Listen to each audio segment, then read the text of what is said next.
Todos retomando nossas atividades nesse período de chuva, vírus e outras dificuldades. Vamos tentar falar sobre o potencial elétrico, que está na página 27 da frente 2, correspondendo à aula 8. Como vimos na aula 7, a questão do potencial e da diferença e do trabalho realizado, a aula 8 nos reserva o potencial elétrico de cada carga, de várias cargas e a energia que ela acumula em cada ponto. Vejamos a primeira parte no potencial de uma carga pontiforme. Essa carga pontiforme normalmente ela é fixa e é estabelecida num certo ponto.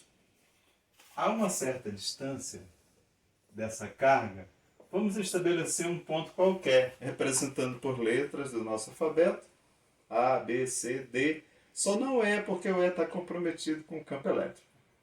Essa distância vamos chamar de dA, e nesse ponto haverá um potencial elétrico representado pelo V, homenageando aí o nosso querido Alessandro Volta, que é o inventor da pia. E a gente chama de volt, para dar uma característica universal.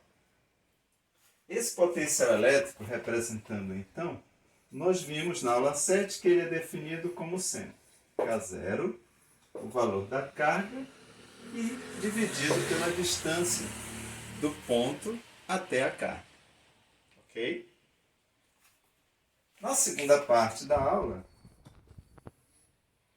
vamos ampliar isso para várias cargas. Então, para várias cargas, como é que nós vamos proceder?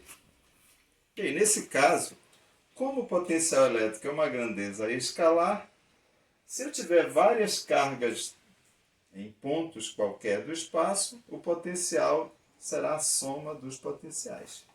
Então, para várias cargas eu terei um potencial resultante do tipo V1 mais V2 mais V3 e assim por diante.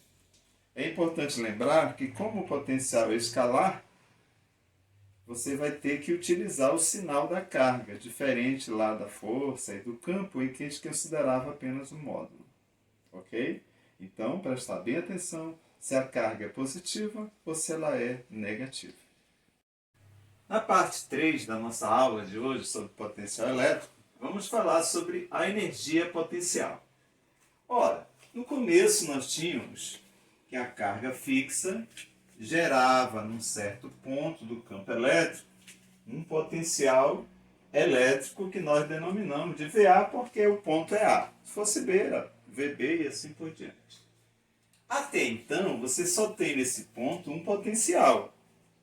A partir do momento que você coloca neste ponto uma carga, que a gente chama de carga teste, ela adquire uma energia.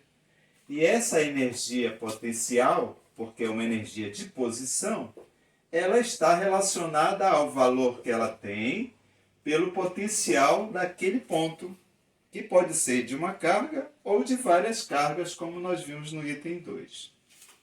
Essa energia potencial, então, ficará estabelecida da seguinte forma: a carga e o potencial gerado pela carga fixa, que é K0Q sobre dA.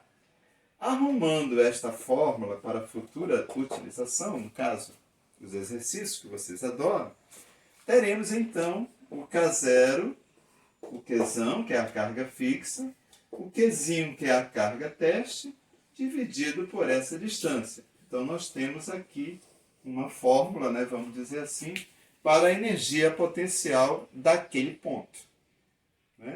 Eu costumo dizer que o potencial elétrico é como se você tivesse um lugar vazio, por exemplo, uma carteira nova. Você compra uma carteira nova, ela só tem ali um potencial. A partir do momento que você coloca uma cédula dentro da carteira, que seria equivalente à carga teste, aí ela adquire uma energia. E adquirindo essa energia, você pode realizar os seus sonhos, comprar alguma coisa. Então, a energia é para isso, é você utilizar para realizar trabalho. Ok? Diante desses aspectos principais que nós vamos retomar aqui, a fórmula do potencial para uma carga. Se tiver várias, você soma esses potenciais de cada uma, prestando atenção no sinal da carga, né? Se for positivo, se for negativo, para não errar o sinal. E depois estabelecendo a questão da energia. É isso que trata a aula 8, da página 27, equivalente ao potencial elétrico 2. Na sequência, nós vamos fazer alguns exercícios referentes ao seu livro. Partindo para a parte mais, vamos dizer assim, saborosa, engraçada da aula, vamos aos exercícios. A primeira questão, que é uma questão que o Sais, acredito, ao tirar do material da universidade, ela pegou uma questão aqui da UEA, que é do CIS 3, acredito que 2018, por aí assim. Uma oportunidade, levarei essas questões para vocês. Ele estabelece que uma carga colocada num certo ponto e ao lado dela 3 pontos equidistantes. Então nós temos o ponto A, cuja distância é 1 metro, vocês podem acompanhar aí pelo nosso livro. A distância B vai dar agora 2 metros, porque acrescenta mais 1. E o potencial no ponto C corresponde então a 3 metros. Ora, se nós pegarmos aqui o valor do potencial do ponto A e utilizarmos a nossa fórmula, ficará K0 vezes a carga fixa dividido pela distância, que é 1. Então, ficarei com K0, o Qzão, né, sobre 1, que não é preciso colocar na expressão. E ele quer saber qual é o potencial no ponto C. Segundo a nossa fórmula, teremos K0 vezes Q pela distância agora, que é 3. Ora, mas se K0 vezes Q é o potencial do ponto A, essa resposta então será V sobre 3. Então vocês percebem que no vestibular o que é cobrado são os elementos essenciais do assunto. E é nisso que nós estamos focando neste momento. Ok? Obrigado. E vocês agora vão fazer alguns exercícios propostos e qualquer coisa, entre em contato comigo. Não precisa ficar sofrendo aí tentando resolver 2, 3, 4, 5 vezes. Tenta uma vez, não conseguiu, já coloca lá no meu WhatsApp. Professor, estou tentando resolver a questão tal, né, desse capítulo e achei tão legal e me empolguei, estou querendo até fazer todos, mas queria fazer essa aqui especificamente. Ok? Muito obrigado e até a próxima.